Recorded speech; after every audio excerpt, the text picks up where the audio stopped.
A continuar y esperemos que podamos terminar lo que es el capítulo 6.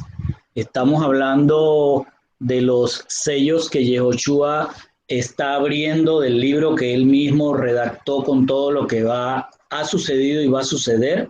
Juan está viendo los sellos.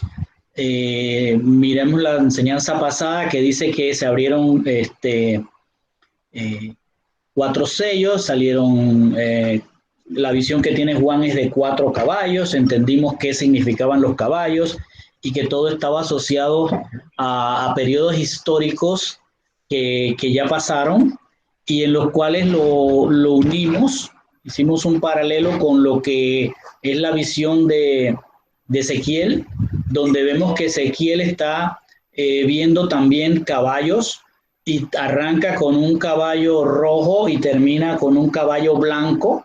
Históricamente es el imperio de Grecia, de Alejandro Magno, el caballo blanco, y ahí terminó la visión. 500 años, más de 500 años después, Juan va a tener una visión que precisamente cuando se abre el sello, que sale el primer caballo, el que sale es un caballo blanco. O sea que esto, 500 años después de la visión de Ezequiel, está amarrando lo que Ezequiel vio, el imperio griego, y nuevamente que tenía paz, porque el caballo blanco representaba paz, arranca con paz 500 años después con Alejandro Magno y explicamos todo lo correspondiente a por qué era paz y todo lo que vimos con el sacerdocio y todo aquello que luego se fue degenerando en otros caballos que fueron poniéndose rojo. Finalmente llegamos a un caballo negro y vimos que el caballo negro era la incursión del Imperio Romano y el nuevo orden mundial que se establecía a partir de Roma. Hoy vamos a ver el último caballo, que está en el capítulo 6, versículos 7 al 8, y dice así: cuando rompió el cuarto sello, Yehoshua, dice Juan, oí la voz del cuarto ser viviente, ya sabemos quiénes son los seres vivientes, y le dice este ser viviente, ve, mire y Juan dice, miré y vi delante de mí estaba un caballo churjim. Es decir, el color que ponen ahí es amarillo, pero tanto en la versión griega como en la hebrea no es un caballo puramente amarillo, es un caballo de unos colores mezclados. El color churjim en hebreo es un verde que tira a amarillo, o sea, tienes un verde con amarillos y viene el color que aparece ahí viene del griego kloros, que viene a ser lo asociado a la clorofila, es decir, lo verde. Entonces, es como que arranca un color verde este caballo y se distorsiona a un color amarillo. Entonces, no es un caballo puramente amarillo, es un caballo, podríamos decir, moteado, pero de un color extraño, entre verdoso y amarillento. Y continúa diciendo, el nombre de su jinete era Muertes y Hades, y el Hades le seguía. Entonces, aquí lo que está diciendo claramente, que no lo dice en los otros 3 caballos, en este sí dice que el que está montando ese caballo es la muerte y que y con él va, lo sigue el Hades. Y explicaba yo que el Hades viene del griego, que algunas Biblias dicen el infierno lo seguía, pero no es así. En realidad, en la mitología griega, Hades es un dios, es el dios del inframundo, y es el dios que se encargaba de decidir a dónde iban las almas, porque todo esto de almas y todo esto que vemos y fantasmas y todo este tipo de cosas viene a partir de ese caballo blanco que entró, que es el imperio griego que llevaba de la mano lo que era el helenismo. Así que el, el, lo que es el Hades no es propiamente ni el infierno, ni es el inframundo, es un dios para los griegos, hablando de la mitología griega, y este dios es el que decía cuando una persona se moría a dónde debía ir de acuerdo a sus obras. Si había tenido unas obras buenas, entonces iba al Elysium, que luego para los hebreos, para los católicos, para los cristianos se nos convirtió en el cielo. Y si era de obras malas, entonces iba al Tártaro, un sitio de tortura. que eso es lo que se convirtió después para los hebreos, para los cristianos, para los católicos en el infierno. Y eso es lo que trata de decir esto, es decir, el jinete lleva con él la muerte y el sepulcro, no el infierno, ni el cielo, ni el infierno, se lleva detrás de él la tumba, ¿ok? Entonces dice, a este le fue dada autoridad para matar a una cuarta parte de los habitantes de la tierra por medio de la espada, el hambre, las plagas y los animales salvajes de la tierra. ¿No?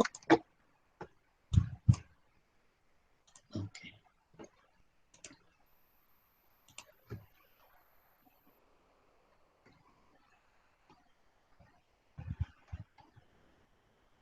Fíjense lo que pasa, el jinete ya tiene un nombre, muerte, y detrás de él va el sepulcro. Y él tiene la autoridad para matar una cuarta parte de los habitantes de la tierra por medio de la espada, el hambre, plagas y los animales salvajes de la tierra. Hoy vamos a entender todo este versículo, pero tenemos que partir de lo que ya hemos aprendido. Por un lado está la tierra, que es Haaretz, la tierra de Israel. Por otro lado, esto es un lenguaje simbólico, insistimos en eso, y hay que entender lo que nos está diciendo esta simbología. Ojo, simbólico no quiere decir que no pase lo que está diciendo, ¿ok? Así que vamos a tratar de comprender qué es lo que nos está diciendo esta simbología. La visión del caballo amarillo, verde amarillo, es decir, un caballo que está moteado en un color extraño, tiene que ver primero, como ya hemos aprendido, siempre que haya caballo es guerra, siempre que haya espada es guerra y mortandad. Entonces el color amarillo en griego es el chloros, que viene a ser un verde amarillo, o sea, es un caballo moteado. En el hebreo es el chrukim. Y moteado, un caballo que esté moteado quiere decir que es un caballo, guerra, pero también si está moteado puede ser paz, y en este caso el amarillo puede ser enfermedad. ¿De dónde sale esto de que sea enfermedad? De Levítico 13, 29, 30, que dice, si un hombre o una mujer tiene una infección en la cabeza o en la barba, el sacerdote le examinará la infección, y si parece estar más profunda que la piel y hay en ello pelo fino amarillento, entonces el sacerdote lo declarará inmundo. Es tiña, es lepra de la cabeza o de la barba, el Levítico. Es decir, ahí se asocian con el que el amarillo, el color amarillo, tiene que ver con enfermedad. Entonces hoy vamos a ver cómo cuadran todas estas cosas dentro del aspecto histórico que hemos venido viendo respecto a los 4 primeros sellos que abre Yehoshua. Habíamos visto que había en el anterior la espada, el jinete que trae la espada larga, se había matado entre ellos mismos el pueblo, todo esto lo vimos. Y luego de esto, que ya hay cierta paz, no había paz, pero había cierta paz en Israel, entre ellos ya había una guerra civil y entre ellos se están peleando. Uno de los que peleaban, que eran hermanos, no queremos entrar en esos detalles, así que hay que ver la enseñanza pasada. Uno de estos hermanos llamó, pidió ayuda. ¿A quién le pidió ayuda? Siendo israelita, le pidió ayuda a el enemigo, le pidió ayuda a Roma. Entonces Roma, al tú abrirle la puerta a lo que es el enemigo, él va a entrar en tu casa y va a tomar posesión porque tú le estás abriendo la puerta. Entonces en el 63 a.C. entra Roma de la mano de Pompeo, el general Pompeo, y entra a Roma y se establecen como leyes y gobierno Roma sobre lo que era en ese momento el reino asmoneo, que era lo que habían logrado hacer los israelitas. Entonces entran y se apropian de eso y le llaman entonces ya no a eso Israel, tierra de Israel, sino le llaman provincia de Judea, ¿sí? Y la dividen y la reparten entre gobernadores. Fíjense, o sea, póngase a pensar en lo espiritual cuando se le da entrada al enemigo.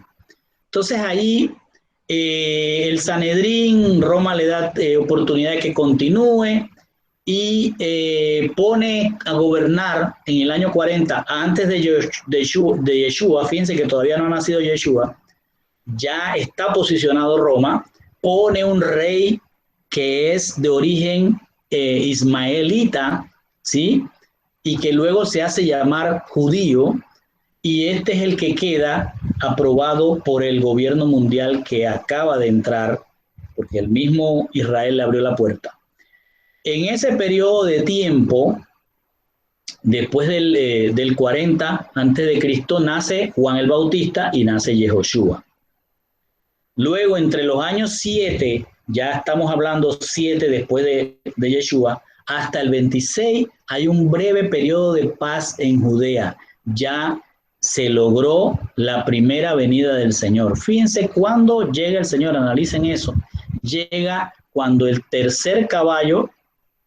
cuarto caballo está cabalgando sobre Judea. Ya en el año 26, Poncio Pilatos es nombrado gobernador de Judea y durante su mandato fue decapitado Johanán el Bautista, Juan el Bautista, y Yeshua es crucificado. Todo esto está sucediendo en el entorno del caballo verde amarillo. Para el año 64 al 66, en el templo se hacían sacrificios al emperador en honor al emperador romano. Hoy, no sé si lo escuchó. En el templo de Dios se sacrificaba al diablo, a la representación de Roma. Se hacían sacrificios al emperador, que era un dios. El procurador que había en ese momento, Gesio Floro, que era un hombre muy avaricioso de Roma, robó de los tesoros del templo y esto causó una gran situación. Se levanta el pueblo, ya no soportaban, fíjense, no soportaban las leyes, no soportaban el cambio de nombre, no soportaban un rey de origen ismaelita, todavía no había musulmán, pero por ahí iba. Entonces el sumo sacerdote, que era como la autoridad, dijo, no, ya hasta aquí llegamos, todo el mundo está descontento, y empiezan una guerra contra los romanos, para quitarse a los romanos. Y el gobernador romano entra entonces a Judea, trata de pelear contra ellos, no puede, mandan a buscar a otro señor que se llama Vespasiano. Este entra, destroza Galilea, luego va tras Jordania, entra a Idumea, o sea, pueblos que estaban antes de Jerusalén. Cuando llega a Jerusalén, que va a destruir Jerusalén o va a atacar Jerusalén, lo llaman porque había muerto el emperador. Entonces él regresa, este general Vespasiano, y nombra a su hijo Tito para que termine la obra que él había empezado. En ese momento, Jerusalén ya estaba sitiada. Estoy hablando del año 63, 64. Pero esa Jerusalén que estaba sitiada, esa ciudad estaba dividida. O sea, una casa dividida no va a prevalecer. Habían ya fariseos, habían celotes, había asmoneos, había saduceos y había esenios. Así que nadie se ponía de acuerdo. Y Roma ataca, sitia la ciudad, una ciudad que estaba muy amurallada, es sitiada, esta ciudad va a ser sitiada a todo su alrededor, no permitiendo que la gente saliera. Estamos hablando del 63, esto va para el 69 y va a terminar en el 70, cuenta usted cuántos años. Y encerrados ahí, ellos salían, buscaban comida, entraban, hasta que llegó el momento que ya no podían salir y empiezan a morir de hambre. ¿Qué es lo que decía el jinete? Que iba con él la muerte y que iban a morir de hambre, entre otras cosas, y de enfermedades. Así que empiezan las enfermedades. Roma, para poder tumbar esas murallas, habían 3 murallas enormes en Jerusalén en aquel tiempo, y para destruirlo, ellos fueron a buscar árboles que estaban alrededor de Jerusalén, desmontan los bosques para hacer unas grandes catapultas y unos enormes... no sé cómo le llaman a esto, que golpean las puertas, unos enormes árboles, y con esto empezaron a golpear mientras tiraban piedras y esto, y los judíos se defendían.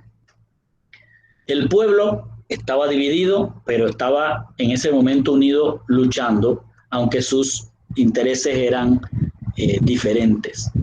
Después de 4 años de angustia, acuérdese de esto, 4 años de angustia, en el año 70 los romanos atravesaron los 3 muros de la ciudad y los judíos se refugian en el templo donde llegaron los romanos, saquean el templo, lo destruyen y, como dijo Yeshua, no quedó aquí piedra sobre piedra que no fue derribada.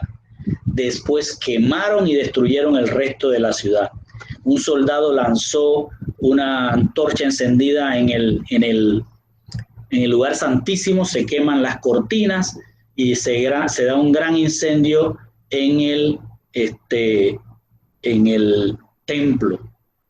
Una vez que el templo está destruido y ellos están ahí con todos sus armamentos, sus estandartes, todas sus banderas, acabando con los judíos huyen hacia la ciudad, ellos salen y empiezan a quemar y destruir la ciudad de Jerusalén. La ciudad de Jerusalén estaba dividida en la ciudad baja y la ciudad alta.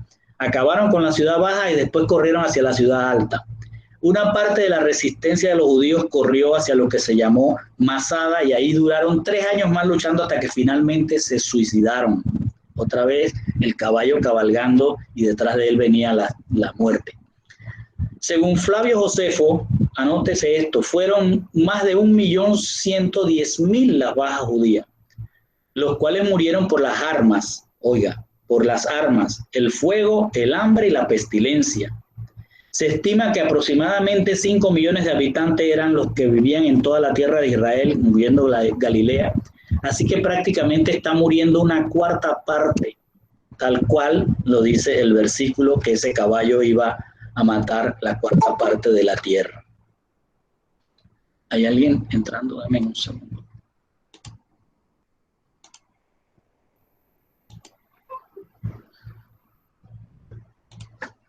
Entonces, ahí se está confirmando que el versículo dice que iba la muerte, iba la pestilencia, iba la espada, el fuego, y que una 1/4 parte de la tierra moriría. Así que más o menos con las cifras que nos da Flavio Josefo, historiador de origen judío que se hizo romano después, nos da detalles de cómo cuadra este número.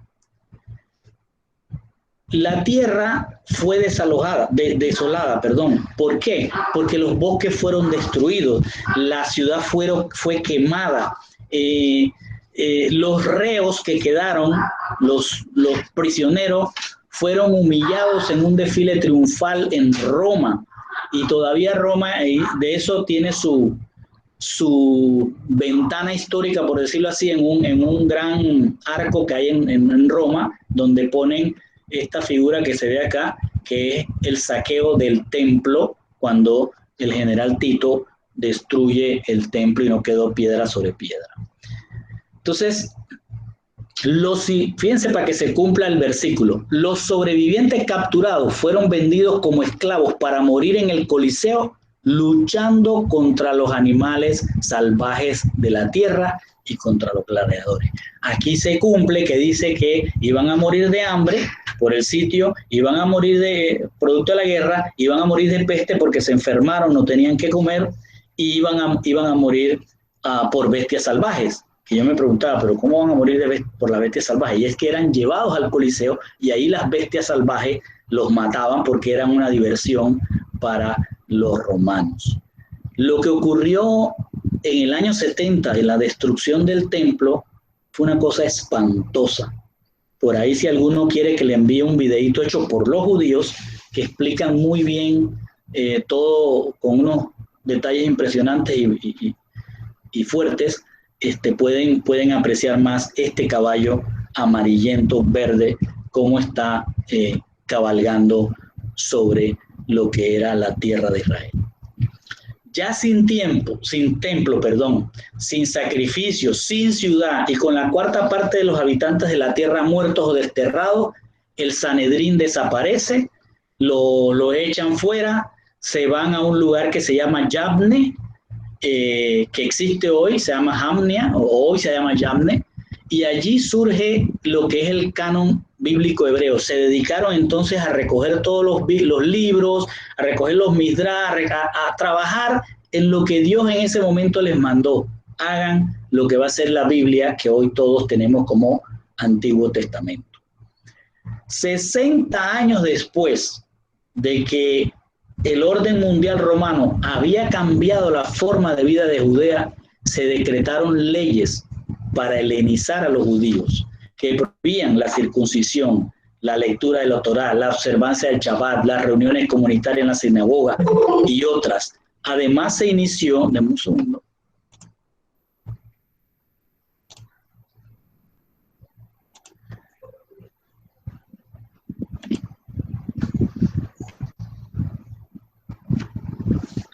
Además se inició la construcción, fíjense esto, todo lo que dio que alguien le abriera la puerta al enemigo, ¿sí? Le pidiera ayuda, en vez de pedirle al Dios verdadero, le pidieron ayuda al hombre, en este caso a Roma.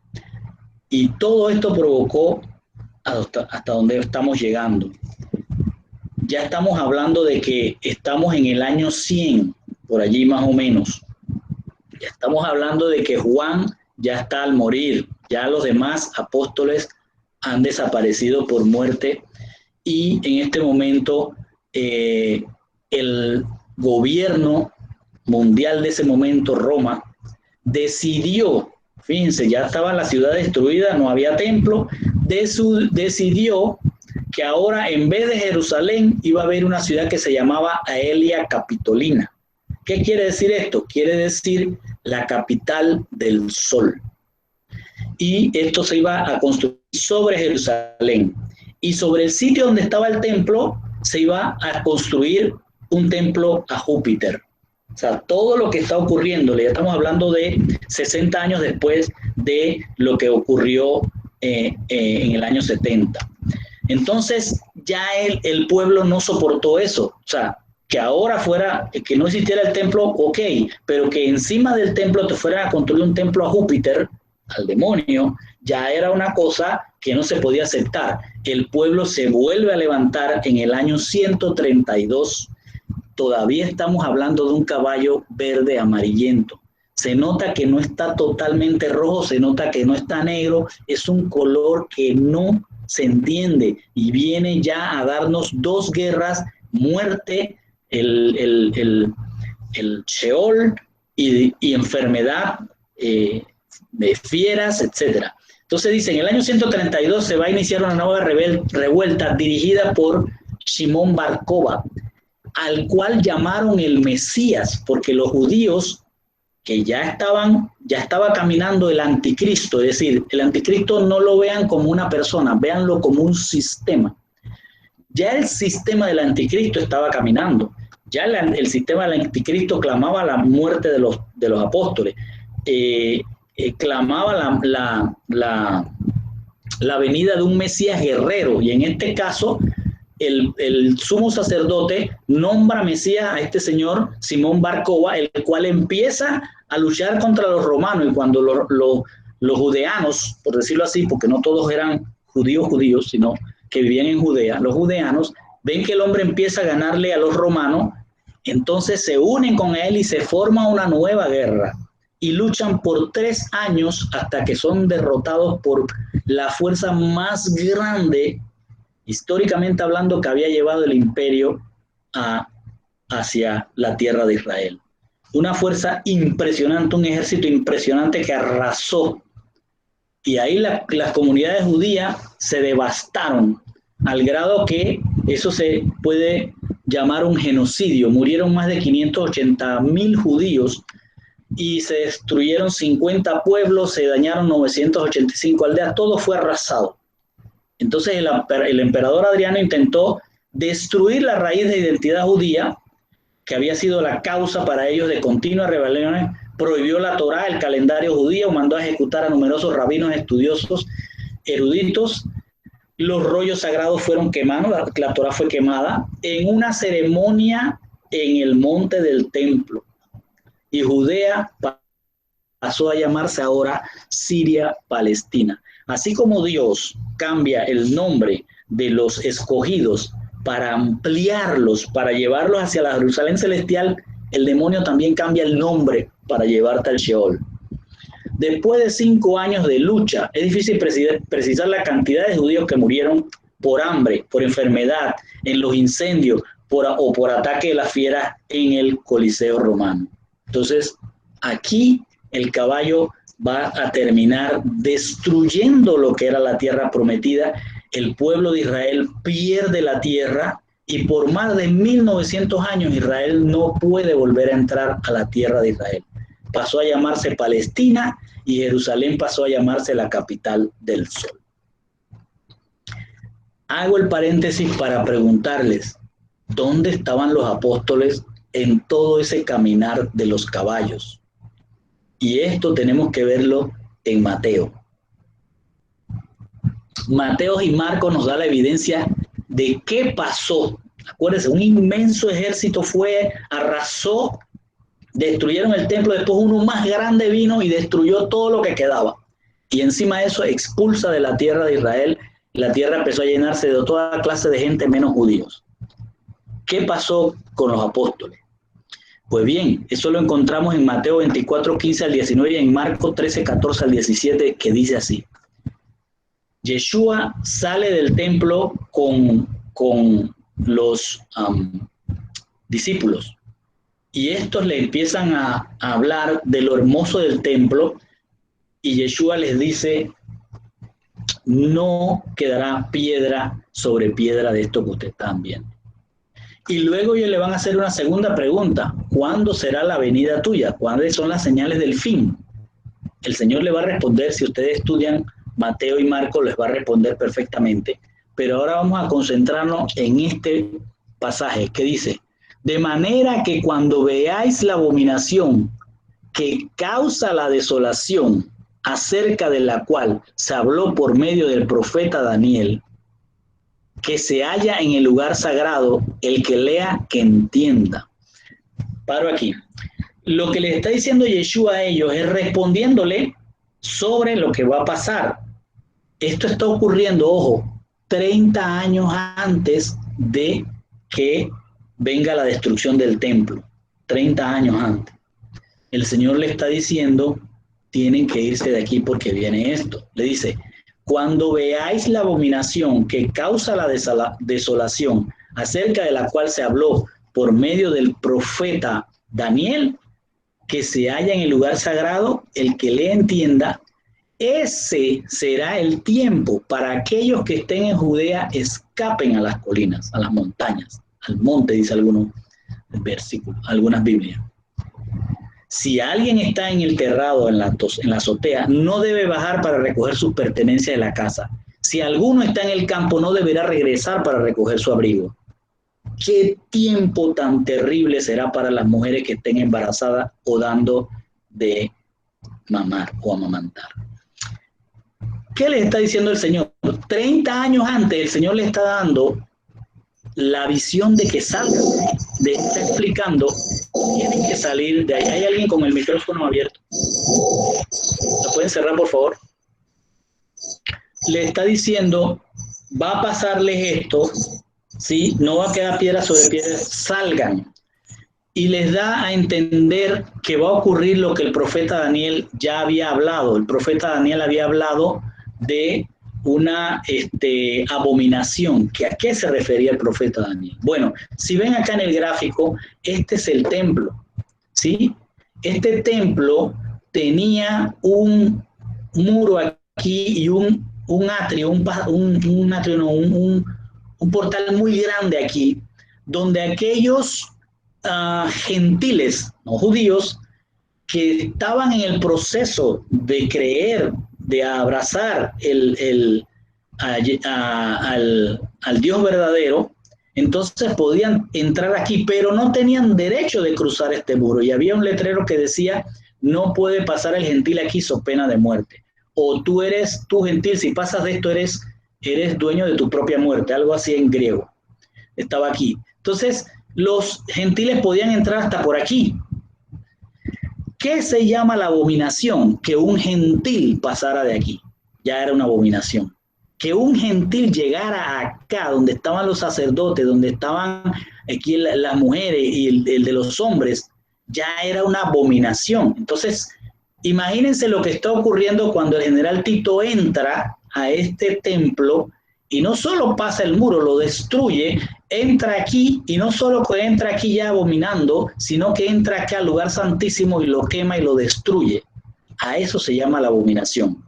Algunos historiadores dicen que esto ocurrió fue cuando Antíoco Epifanes IV entró al templo, pero eso y sacrificó un cerdo, y eso fue una abominación, cierto, pero no fue desoladora.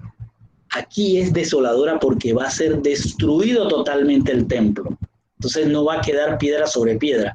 Es por eso que el Señor le dice, el que lea entienda que esta es la desoladora. En Marcos van a leer que dice, cuando veas que ejércitos rodean Jerusalén, corre, sal de allí. Y el Señor les dice, tienen que salir de inmediato, o sea, no pueden esperar. Cuando ustedes vean que el ejército romano se está acercando, váyanse a los montes.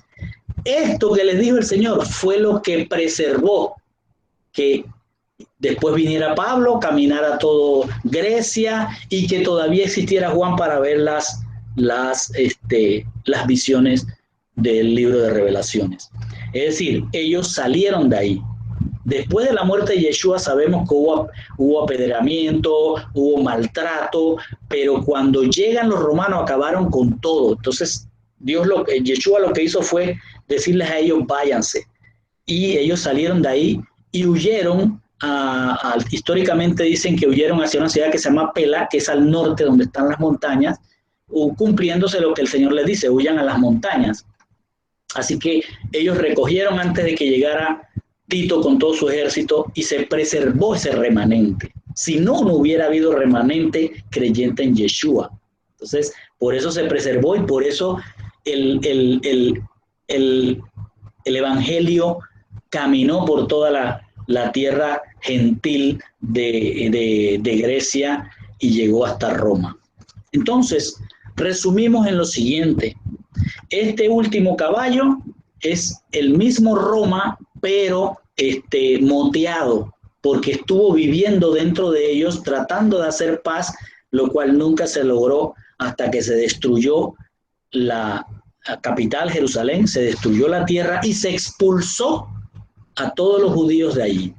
Entonces, arrancamos con un caballo blanco en toda esta historia de los 4 caballos, arrancamos de los 4 sellos, arrancamos con un caballo blanco que significó Grecia o que representaba Grecia, luego con un caballo rojo que representa Grecia también porque hacía guerra, luego vino el caballo negro que es Roma, vino otro caballo moteado que es Roma, se hizo la destrucción del pueblo escogido, se destruyó todo y se perdió la Jerusalén terrenal. Esto es lo que nos da a entender estas visiones. Es decir, Yeshua está abriendo esos 4 sellos y mostrándole a Juan todo lo que ha pasado para decirle lo que va a pasar. Ojo, tienen que captar todo el mensaje porque Yeshua o la Biblia no nos da una tilde o una coma por nada. Tú tienes que comprender qué pasó. Por eso que históricamente la Biblia nos dice, si no entiendes la historia, no entiendes la Biblia. Entonces, históricamente tenemos que ver qué pasó para que espiritualmente veamos qué es lo que va a pasar posteriormente. Vamos a entrar ahora a abrir el 5º sello. Ya abrimos 4 sellos, 4 caballos. Históricamente vimos que se cumplió tal cual decía. Y ahora va a abrir Yeshua el 5º sello. Y dice, cuando el Cordero rompió el 5º sello, vi debajo del altar las nefesh, las personas, los seres, y ponen almas, pero en realidad la palabra que se pone ahí es en griego, suje, y en hebreo es nefesh, que quiere decir, si lo pone literal, pescuezo, ¿sí? Gargantas, o ser vivo, o un ser. Entonces dice, vi debajo del altar a los pescuezos, lo pone literal, o a los seres que habían muerto por la palabra de Dios y por el testimonio que ellos tenían. Y clamaron a gran voz. ¿Quién está clamando a gran voz? Los seres que ya estaban debajo del altar. Tiene que ver, póngale atención a esto para cuando vamos a ver los 144, porque están debajo del altar, dice. Y dice que ellos dijeron, que clamaron a gran voz y le dicen al Señor: ¿hasta cuándo, Señor santo y verdadero, no juzgas y vengas nuestra sangre de los que moran en la tierra? Ponga atención a la respuesta de Yeshua. Dice: y le fueron dadas vestiduras blancas y les fue dicho lo siguiente, que esperaran un poco más. O sea, tenían que seguir durmiendo, que esperaran un poco más hasta que se completase el número de sus consiervos y sus hermanos, que también debían ser muertos como ellos. Entonces, aquel que piensa que va a ir volando al cielo, no es tan así, porque le está diciendo, todos los que ya estaban allá, que lo está viendo en visión Juan, le están diciendo, sigan durmiendo, porque tienen que morir los que faltan. Entonces, aquí lo que se está haciendo es una confirmación. Lo que está mostrando con este pasaje el Señor es que hay resurrección, que hay vida eterna, que van a estar allá, pero que también van a pasar un proceso, ¿sí? Que ahora lo que Él está diciendo, lo que ustedes vieron con los caballos, ahora lo que viene es para todo el que está allá abajo todavía, ¿sí? Todo. Ojo, esto no quiere decir que ahora hay personas, hay seres en el cielo. No, lo que está mostrando es una visión. Todavía no hay seres en el cielo, ni el que muere va directo para el cielo. Eso lo podemos ver en otro estudio. Pero aquí lo que le está mostrando es una visión de que hoy va a haber un grupo primero y va a haber un grupo después. Entonces, aquí le está anunciando Yeshua que hay para los que quedan, ¿sí? Hay persecución y muerte, ¿sí? Persecución y muerte, porque está diciendo tienen que morir. Ahora va a iniciarse una transición profética, ¿sí? Desde lo que es la Haaretz, la tierra, como lo vimos, hacia lo que va a ser el Olam Hase, el mundo. Es decir, el Señor ahora va a pasar de lo que viste en la tierra, que ya se la quitaron a los judíos en ese momento, a Israel, va a pasar ahora a hablar del mundo, de todos. ¿Por qué va a hablar del mundo? Porque ahora los judíos están, el pueblo escogido está esparcido en todo el mundo, está mezclado. Versículo 12 hasta el 17 en el capítulo 6. Y vamos a empezar a ver las cosas que vendrán y vamos a hablar de la segunda venida del que está sentado en el trono. A partir de aquí le va a mostrar a Juan la segunda venida del Cordero, del Mesías. Dice el versículo o el pasaje: entonces miré cómo rompía el sexto sello. Entonces miré cómo rompía el sexto sello. Yeshua ahora va a romper, después de los cuatro caballos, los sellos de los caballos, va a romper el sexto sello. Y dice, y hubo un gran terremoto. El sol se puso negro como si hubiera sido prendas de luto, de silicio, y toda la luna se volvió roja como la sangre. Las estrellas cayeron de los cielos a la tierra, de la misma manera que la higuera deja caer sus higos cuando es movido del gran viento. Acuérdense que ya aquí pasó de la tierra de Israel al mundo, está cayendo sobre el mundo. Y el cielo se replegó como un pergamino que está siendo enrollado, y todas las montañas y las islas fueron movidas de sus lugares. Esto que está mostrándonos esta visión es tremendo. Entonces los reyes de la tierra, los gobernantes, los generales, está hablando de la élite, los ricos y los poderosos, de hecho todo el mundo, esclavo o libre, se escondieron en cuevas y entre las rocas en las montañas.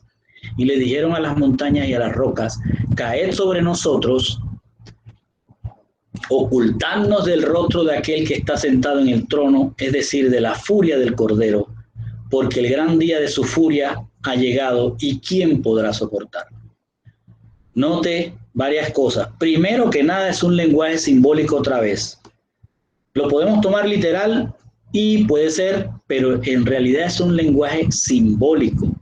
Si el sol se pone, como dice acá, negro, pues no hay vida. O sea, no puede ocurrir eso así de que se apagó el sol. No queda nada si se apaga el sol. Así que es un lenguaje simbólico. Dice que caen estrellas del cielo, Pues una estrella no puede caer en la Tierra, porque primero es muchísimo más grande que la Tierra. Así que estamos tratando de entender que es un lenguaje simbólico, ¿sí? También está diciendo que los gobernantes y todo el mundo se metieron en cueva. Eso es entendible. Está ocurriendo un evento tremendo y están escondiéndose, ¿sí? Así que vamos a tratar de escudriñar qué es lo que nos está diciendo el pasaje.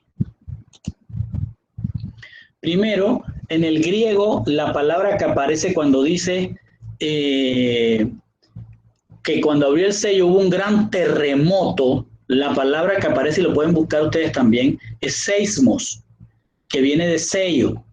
Y sello no solo significa temblor, significa conmover, sacudir, temblar, figurativamente ponerse a temblar de temor o preocupación.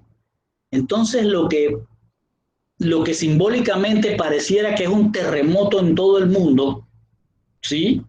Es una conmoción mundial, algo que hace estremecer de miedo por algo que se está viendo, y es mundial, porque si fuera un terremoto mundial sería una cosa pues catastrófica, ¿no? Pero lo que está hablando es de una conmoción mundial. ¿Cómo podemos ver esto? Como cuando llegan al Sinaí, que dice, su voz hizo temblar entonces la tierra, pero ahora él ha prometido diciendo, aún una vez más, yo haré temblar no solo la tierra, sino también el cielo.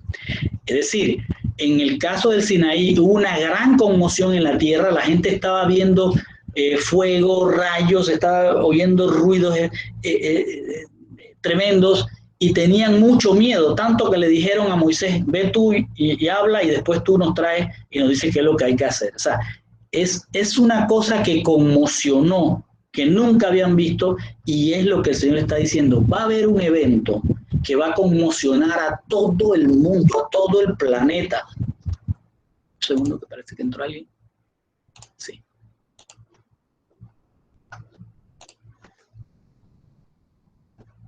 Decíamos que el hecho de que diga un terremoto, tenemos que verlo por el griego, que dice que no solo es terremoto, es conmover, sacudir. Entonces estamos hablando de una gran conmoción a nivel mundial, ¿sí?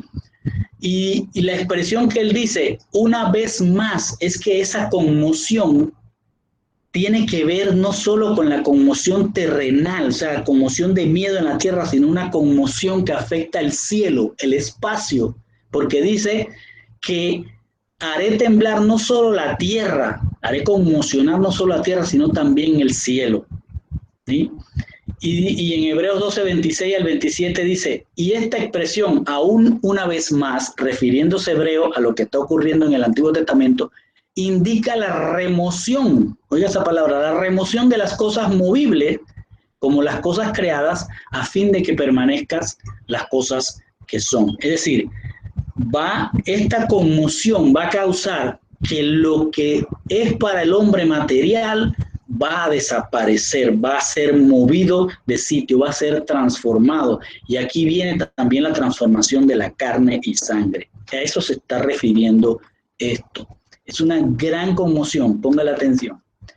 Entonces, dice que el sol se puso negro como si hubiera sido prendas de luto, de silicio, y toda la luna se volvió roja como la sangre. Lo que está hablando es del día del Señor, ¿sí?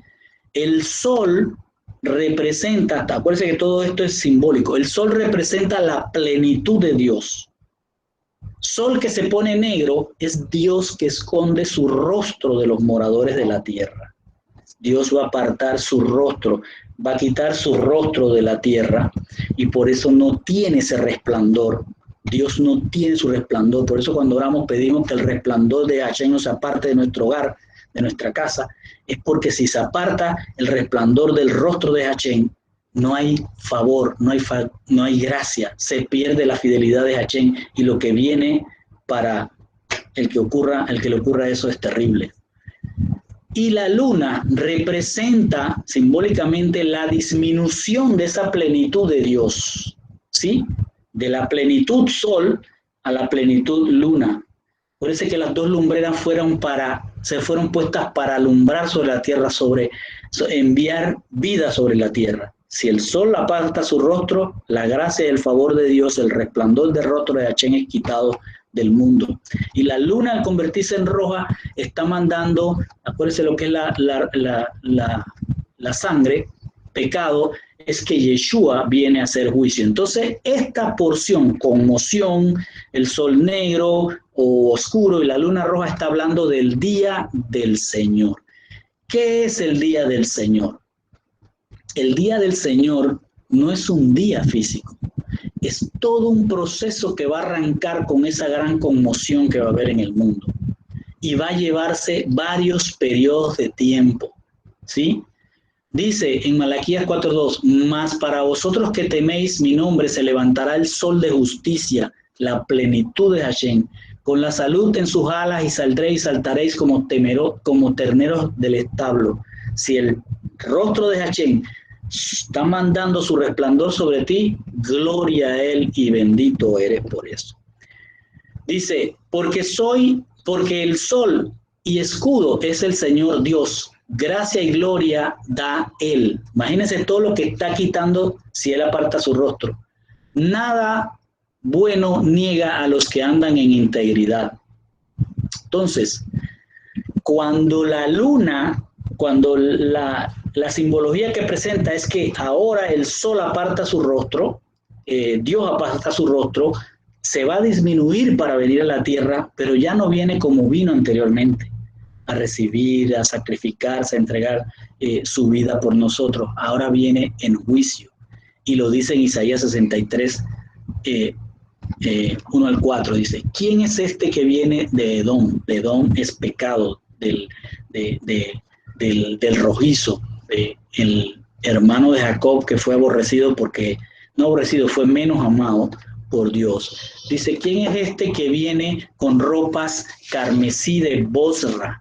¿Quién es este majestuoso en atuendo, avanzando con su gran poder? Y Dios dice, soy yo quien lucha victoriosamente, poderoso para salvar. Y le pregunta a Isaías, ¿por qué es rojo tu ropaje? Y él dice, y tus vestiduras como las del que pisa el lagar. El lagar es el lugar donde se tiraban las uvas. La gente que entraba ahí a pisotearla para hacer el vino, se manchaba sus ropas y se iba con una ropa blanca, salía todo manchado que parecía que había participado en una mortandad. Entonces, eso es lo que está viendo la visión de Isaías en ese momento. Ve a Dios manchado de sangre en sus vestiduras y dice, pisé una vendimia solo. Dios le está diciendo, no necesité de ningún pueblo para venir a tomar, un pueblo terrenal para venir a tomar este juicio. Ninguno de los pueblos estuvo conmigo. Los pisoteé en mi ira, los pisoteé en mi furor. Su sangre vital mancharon mis vestidos y toda mi ropa se manchó porque había planeado un día de venganza y llegó el año de redención, el año de comprar, el año de la cosecha. Eso es el día del Señor. Ojo, no es un solo día.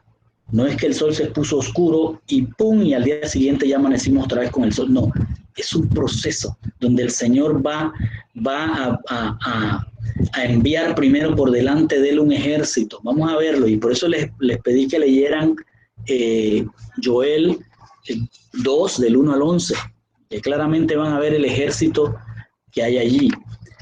Entonces, continuemos. Es el día del Señor de lo que está hablando este pasaje, de la venida del Señor. Y dice, las estrellas cayeron de los cielos a la tierra, otro simbolismo, pero ojo, el simbolismo no quiere decir que no vaya a ocurrir algo, que vamos a ver. Dice, las estrellas cayeron de los cielos a la tierra de la misma manera que la higuera deja caer sus higos cuando es movida del gran viento. O sea que cayeron muchísimas estrellas, que no pueden ser estrellas porque una sola estrella ni siquiera va a llegar aquí. O sea, se va a consumir la tierra antes de que una estrella se acerque. Y una estrella, por ejemplo, es el sol.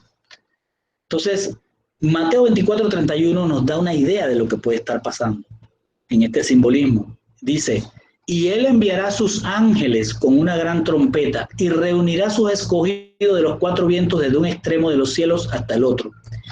La versión espiritual que podemos captar de este lenguaje simbólico es que estas estrellas son ángeles. Por eso que ustedes ven que hablamos al inicio de este libro de las estrellas, que él tiene las estrellas en sus manos. Entonces, esta gran caída de higos o de estrellas son ángeles que van a venir a la tierra. Primero, él va a apartar su rostro, se va a preparar para venir a hacer juicio, ¿sí? En su vestimenta se muestra el juicio, pero antes de que él venga, va a enviar a los ángeles a la tierra con una gran trompeta. ¿Para qué? Para recoger a los escogidos. ¿Por qué? Porque ya fueron esparcidos de Israel. ¿Se acuerdan? Ya fueron esparcidos por el mundo. Ahora estamos mezclados por todos lados, tanto judíos como gentiles. Entonces ahora estas gran cantidad de estrellas, gran cantidad de ángeles van a venir a ir recogiendo a todos los escogidos antes de que venga el Señor a hacer el juicio. Y dice, los cielos se replegaron como un pergamino que está siendo enrollado y todas las montañas y las islas fueron movidas de sus lugares. Es una transformación del mundo como lo conocemos. Después del día del Señor, un proceso, el mundo no va a ser el mismo. Los lugares que estaban en un sitio ya no están. O sea, va a ser una cosa tremenda. Entonces, es una transformación de lo que nos está hablando. Y dice después, entonces los reyes de la tierra, los gobernantes, los generales, los ricos, los poderosos, de hecho todo el mundo, esclavo o libre, se escondieron en cuevas y entraron en las rocas, en las montañas, y le dijeron a las montañas y a las rocas, caed sobre nosotros, ocultadnos del rostro de aquel que está sentado en el trono, es decir, de la furia del Cordero, porque el gran día de su furia ha llegado y ¿quién podrá soportarlo? De lo que está hablando es de que la élite mundial, que no va a ser recogida por los ángeles, van a buscar la manera de ocultarse. Y esto es tan así que hoy día ya ellos están preparados para este día del Señor. Ya ellos están preparados. Ya hay más de 1.700 lugares como este que pueden apreciar acá. Más de 1.700.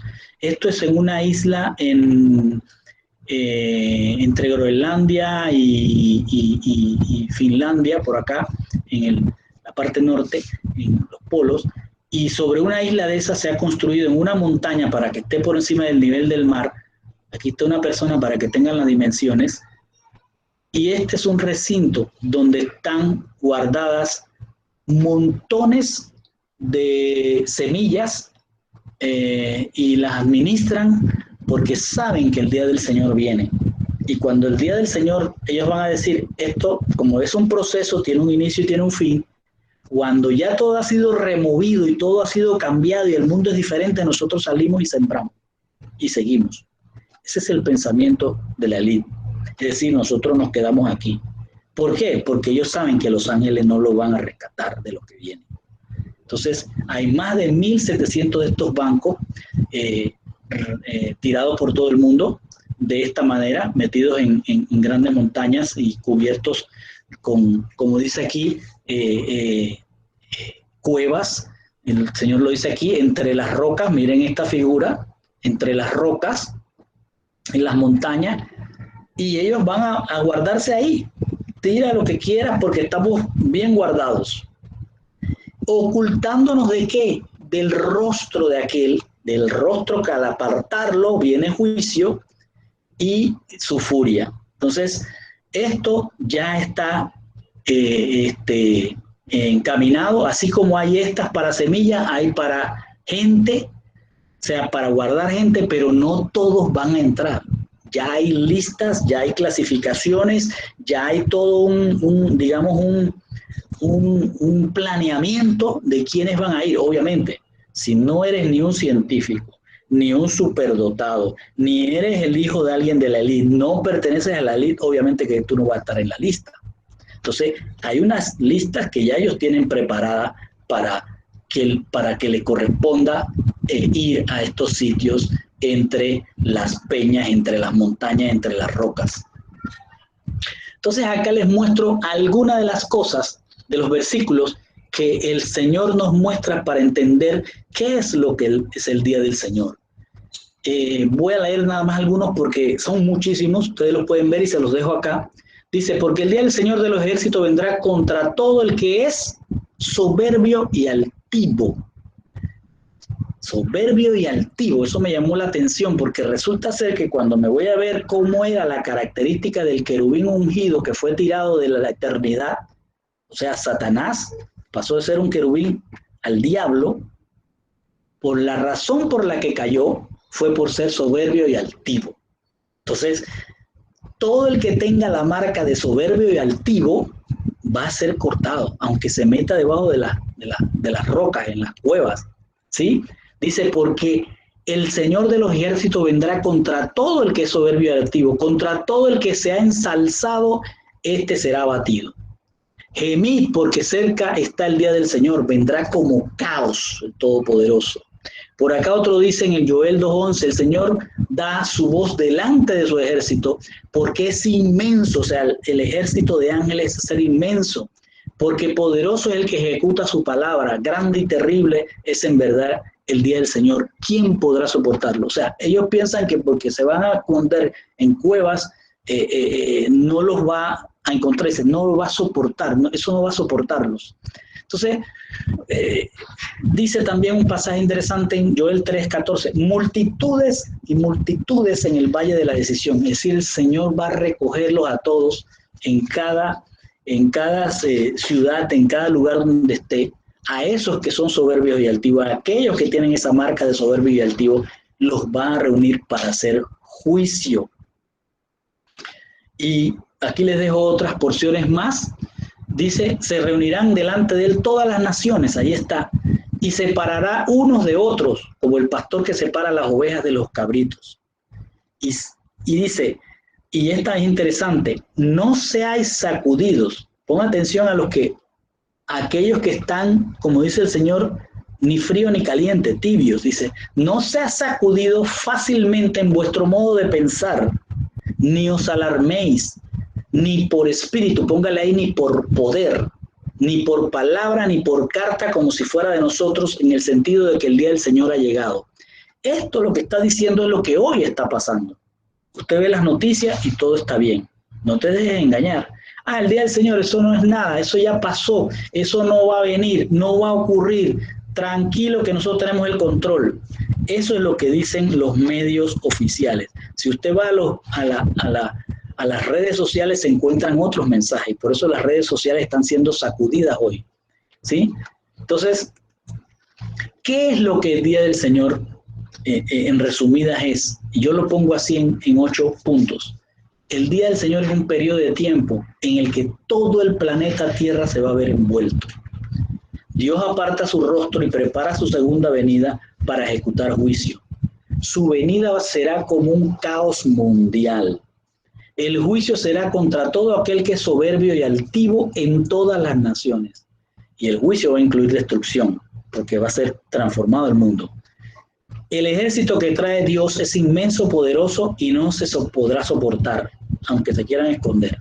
Las naciones buscarán unirse, pero eso será multitudes en el valle de decisión. O sea, se van a unir, pero para recibir el juicio. Van a unir creyendo, no, una de acá, viene la semilla que yo tengo, la gente que yo tengo, el ejército que yo tengo. Todo eso es para que el Señor más bien haga el juicio sobre ellos ya unidos. Cada nación enfrentará su juicio y separará unos de otros como el pastor separa las ovejas de los cabritos. Los que tienen la marca de Dios y los que tienen la marca de la bestia. Y todos ellos van a buscar esconderse, los que son soberbios y altivos, bajo tierra. Esto es un proceso que no es de un día, es un proceso que va a llevar tiempo. ¿Cuánto tiempo el Señor no lo deja ver? Pero sí podemos entender lo siguiente. Antes de que ocurra el día del Señor, van a ir eventos en crecimiento que van a ir mostrando señales. Y esto tenemos que buscarlo, algún paralelo con lo que ocurrió en Egipto, a la salida del pueblo escogido de Egipto. Pero antes de que ocurra ese día del Señor, lo primero que va a ocurrir es que el Evangelio debe ser predicado en todas las naciones. Es decir, ya esto del predicar en todas las naciones ya ocurrió desde que el Señor agarró aquel remanente y lo mandó para las montañas antes de que llegara el gobierno mundial de Roma a destruir y a sacarlos de la tierra. Ya ellos estaban haciendo esta parte, o sea que el día del Señor arrancó desde aquel momento, ¿sí? Y está esperando la última parte. Yo hago este paralelismo porque es bien interesante de lo que fue la salida de Egipto, la salida del mundo del pueblo escogido. Fíjense que allí salió no un pueblo de Jacob, no un pueblo de Israel, salió un pueblo de Jacob mezclado con gentiles, ¿sí? Y todos de diferentes etnias. Ustedes lo pueden ver en el libro de Éxodo. Pero van a ver en el día del Señor, cuando venga el día del Señor, van a ver señales que van a ir creciendo. La primera señal que hubo en Egipto fue que dijo el Señor: yo golpearé con violencia las aguas del río y ellas se convertirán en sangre. ¿A dónde apuntó eso? A la salud del mundo. La segunda señal fue: del río brotarán ranas abundantemente. ¿De dónde brotaron? De lo primero que envió contra la salud. Ahora mutó, por decirlo en el lenguaje que usamos hoy, mutó otra cosa y está afectando la salud. En la tercera señal dice, le dice a Moisés: extiende tu vara y golpea el polvo del suelo y este se convertirá en piojo en toda la tierra. ¿Qué está pasando? Otra vez a la salud. Vuelve a hacer, voy a usar esa palabra que me gustó, mutación. Primero arrancó con el agua, salud, sigue con del agua salen las ranas, salud, ahora del suelo salen los insectos, va contra la salud. Y dice: yo mandaré enjambre de insectos sobre ti, tu sirviente y tu pueblo en la cuarta señal. Y dentro de sus casas, otra vez a la salud. A todo esto, la pregunta que podría hacerme aquí es: ¿y dónde estaba? Si está atacando el mundo, a Egipto en ese momento, el pueblo escogido, ¿qué está pasando? Bueno, no nos muestra ni en la primera, ni en la segunda, ni en la tercera, ni en la...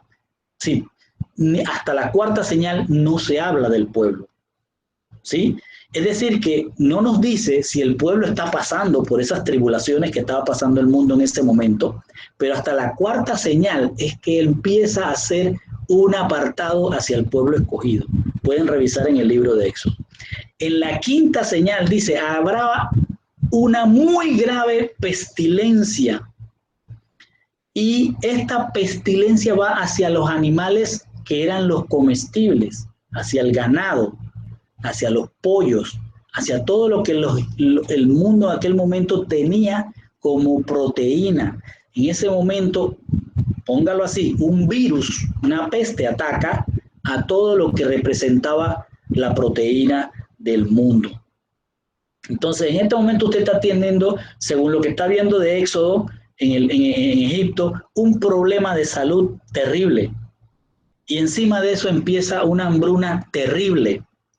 Y luego en la sexta señal dice: producirá llagas con heridas en los hombros y bestias, y en todo, otra vez viene un ataque a la salud, ¿sí?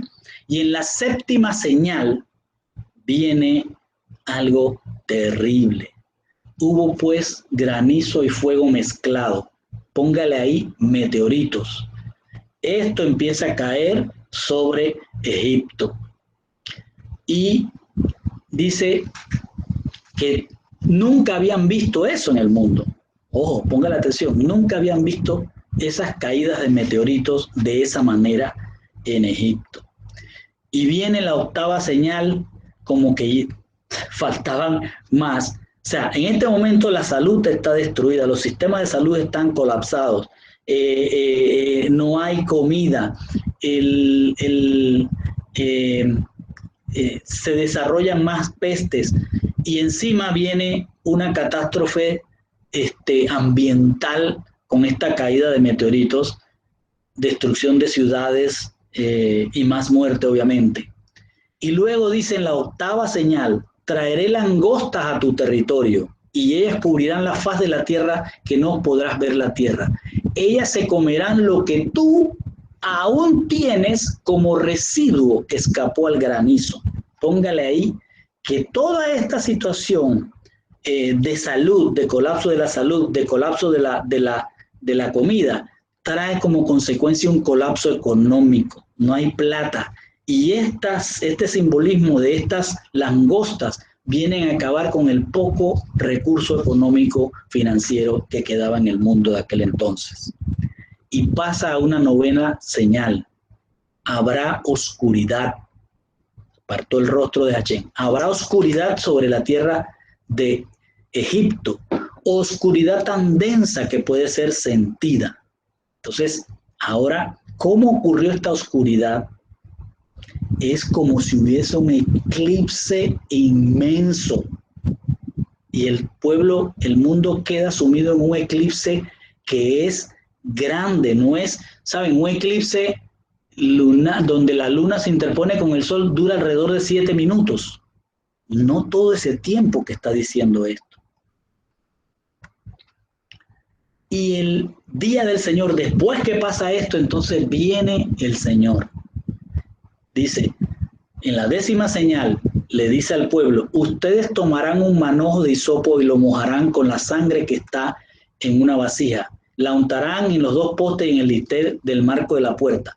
¿Qué está ocurriendo aquí? Le está mandando a sus mensajeros, en este caso era Moisés y los ancianos y Aarón, a que le dijeran al pueblo, oye, del cordero que va a ser inmolado en la fecha X, que podemos verlo después, en esa fecha, tomen esa sangre y márquenla, o sea, pónganse una marca. Lo mismo que está diciéndole cuando va a mandar a los ángeles, ojo, todavía no hagas cosecha en la tierra, primero deje que se marquen a los escogidos. Bueno, aquí se está marcando a los escogidos. En las puertas se va a poner la marca que es de la marca de la sangre del cordero. Y dice, y ninguno de ustedes saldrá fuera de la puerta de su casa hasta la mañana. ¿Qué le está diciendo el Señor? El que tiene la marca, sujétese a la voluntad divina y quédese quieto donde está. Dice, ¿por qué va a ocurrir esto? Porque Hachén pasará matando a los egipcios, pero cuando él vea la sangre con la marca en el dintel y los 2 postes, Hachén pasará por encima de la puerta y oiga lo que dice aquí, y no dejará que el destructor entre en sus casas para matarlos a ustedes. Es decir, no es Hachén el que está ejecutando la muerte física, es un destructor que Hachén está enviando. Es un siervo para ejecutar un juicio. ¿Quién es ese destructor? Es lo que hay que preguntarse para entender lo que está pasando allí.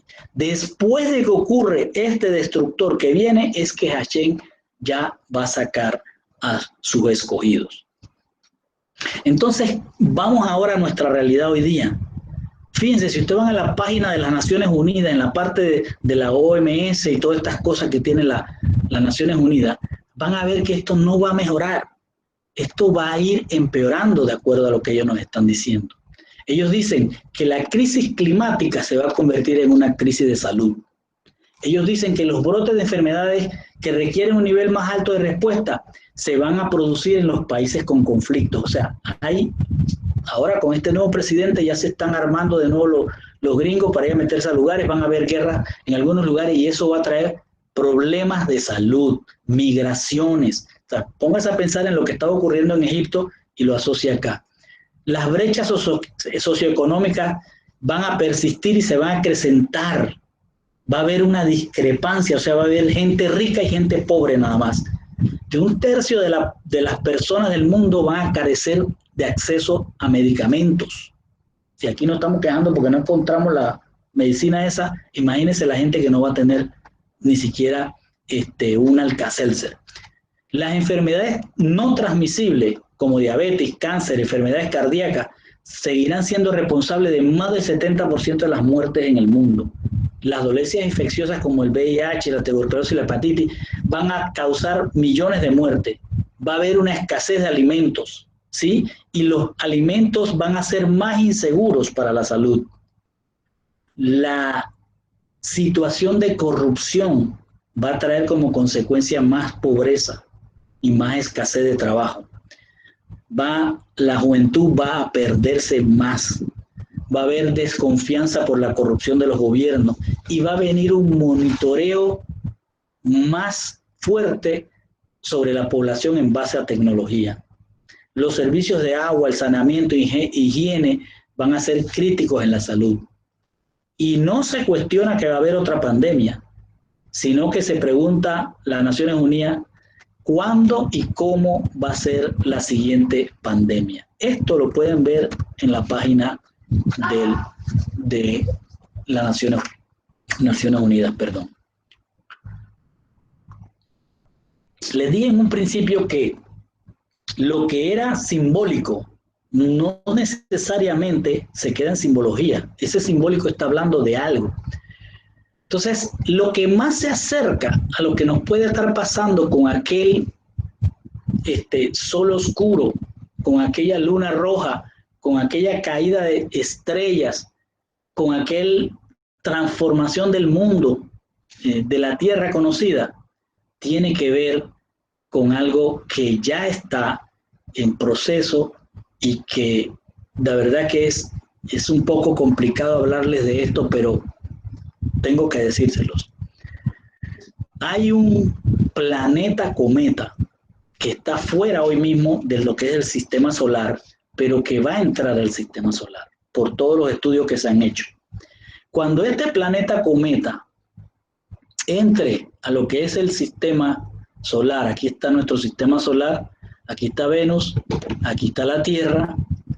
Este planeta cometa viene de muy lejos y ha estado ya en la Tierra y ha causado unas catástrofes tremendas en la Tierra y va a entrar a la Tierra nuevamente. A este momento no se ve. Hay argumentos de científicos que no va a pasar nada, que no existe, etcétera, etcétera. Pero les voy a explicar cómo podría funcionar esto de acuerdo a los estudios que han hecho científicos e investigadores. Este planeta cometa, se llama planeta porque es inmenso y cometa porque se comporta como un cometa, lleva una cola enorme, va a entrar a nuestro sistema solar y se va a cruzar con la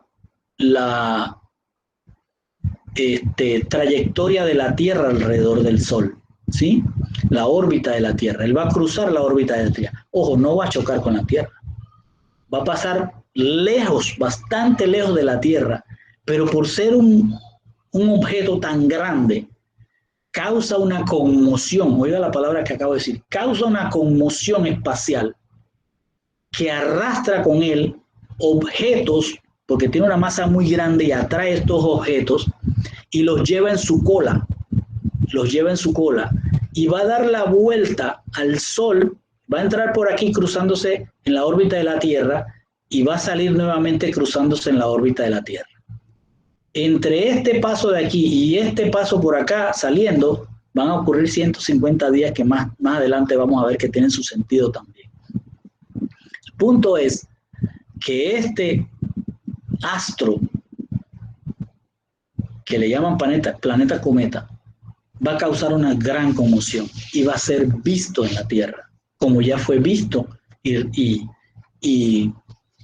registrado en la antigüedad. ¿Qué es lo que va a pasar si ocurriera que este cometa planeta llegara a entrar en nuestro sistema solar y cruzara nuestra órbita? ¿Qué es lo que va a pasar?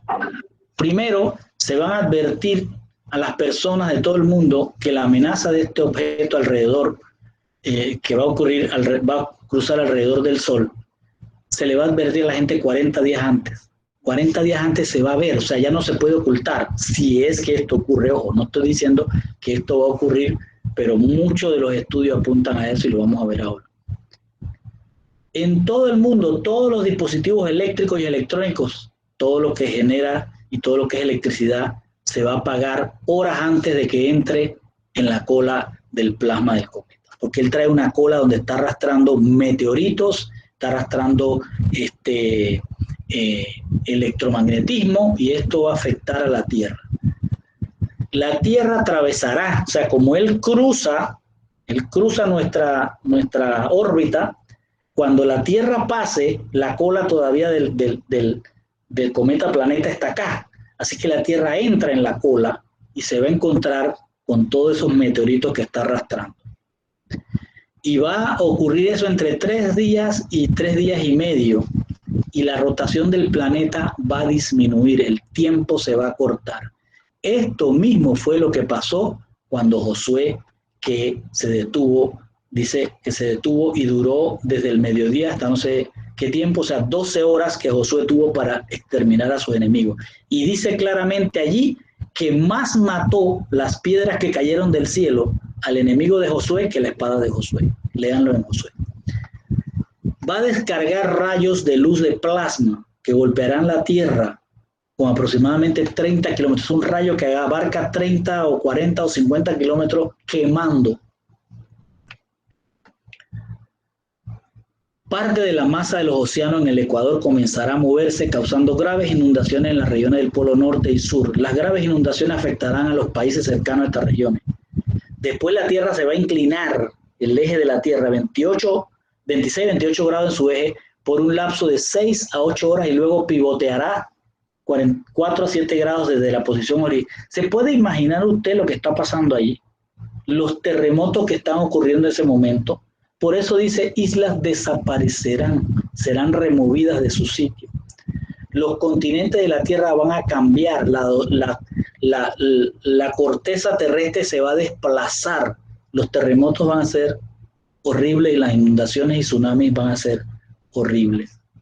Luego la Tierra entrará en el campo de escombros, o sea, vuelve porque él entra, se cruza por la playa y después se vuelve a cruzar y va a ir a quedar la Tierra de un lado donde hay luz del sol y otro lado donde hay oscuridad. ¿Sí? Donde la mitad de la Tierra, en el lado de luz del día, se va a ver gravemente afectada por una tormenta inmensa de meteoritos. Luego de que termine el paso de la Tierra, 1/3 de la hierba, 1/3 de los árboles, 1/3 de los ríos habrán quedado incendiados y destruidos. 5 meses, 150 días después, la Tierra entrará en el segundo campo de escombros, o sea, va a pasar la segunda vez por el lado nocturno. En esa tormenta de meteoros va a haber un asteroide del tamaño de una montaña, el que se llama Ajenjo en la Biblia. Y la Tierra será golpeada con tanta fuerza que se tambaleará como un borracho y todas las placas tectónicas de la Tierra quedarán más fracturadas, rotas o agrietadas. Este impacto provocaría un terremoto de magnitud 14 o superior. La órbita de la Tierra quedará un poco más cercana al Sol, lo que cambiará nuestro ciclo a un año calendario de 364 días, o sea que volveríamos al calendario que tenía Enoch.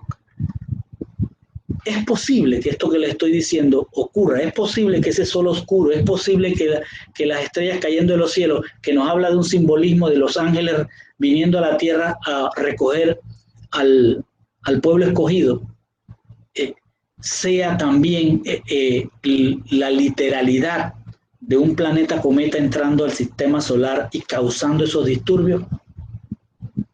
Se ha negado, porque esto es viejo, se ha negado por mucho tiempo eso, pero en el 2016, 2 jóvenes astrónomos, estos que se observan acá, encontraron que fuera del sistema solar estaba ocurriendo una conmoción espacial, una conmoción de donde habían objetos que estaban moviéndose y vibrando de una manera que solo lo podía causar un objeto grande, que con su atracción los moviera.